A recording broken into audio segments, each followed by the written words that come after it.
রাসূল সাল্লাল্লাহু আলাইহি সাল্লাম বললেন, গলায় তাবিজ ঝুলানো শিরক। মান তাআল্লাকা তামিমা ফাকাদ আশরাকা। কেউ যদি তাবিজ ঝুলায় তাহলে ও শিরক করলো।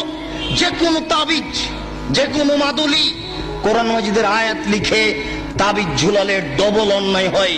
কোরআন মাজিদ কারো গলায় ঝুলে পায়খানায় যাওয়ার জন্য আসেনি, গলায় ঝুলে পেশাবখানায় যাওয়ার জন্য আসেনি। যে কোনো অন্যায় করবে কোরআন মাজিদের আয়াত গলায় করে, এটা নয়।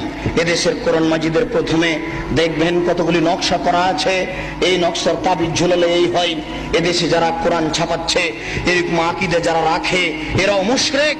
এই পাতাগুলি ছিঁড়ে ফেলতে হবে। এরকম কোরআন ছাপায় যারা, তাদের বিরুদ্ধে যতদূর শক্তি প্রয়োগ করা সম্ভব তা করার জন্য চেষ্টা করতে হবে। এরা জাতিকে ধ্বংস করছে, আপনাদের ধ্বংস করছে, মুসলমানকে ধ্বংস করছে এক মিথ্যা কৌশলে, শিরক করে শিরক করিয়ে। বায়সাতের পাগড়ি বেঁধে যদি কোরআন মাজিদের আয়াত দিয়ে জুব্বা পরে আল খাল্লা পরে যদি তাবিজ লিখে দেয়, তবুও তা শিরক হবে। সাবধান থাকবেন। রাসূল সাল্লাল্লাহু আলাইহি সাল্লাম বলেন, মান আতা আররাফান ফাসালাহু ফাসাদাকা বিমা কালা লাম তুকবাল লাহু সালাতান 40 লাইলা।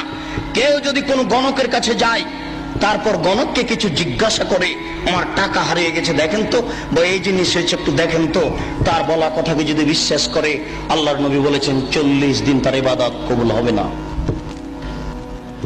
40 দিন তার সালাত কবুল হবে না। গণকের কাছে যায় যে যারা, তারা মুশরিক। আল্লাহ রাসূল বলছেন, মান আতা আররাফান ফাসালাহু।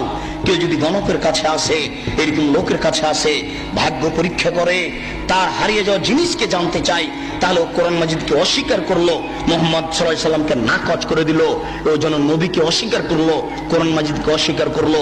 মহা পাপী, বড় পাপী যারা এরকম করে, যারা গণকের কাছে যায়, তারা বড় মুশরিক। সাবধান থাকতে হবে। রাসূল সাল্লাল্লাহু আলাইহি সাল্লাম বললেন, মান হালাফা লিগাইরিল্লাহ ফাকাদ আশরাকা। কেউ যদি আল্লাহ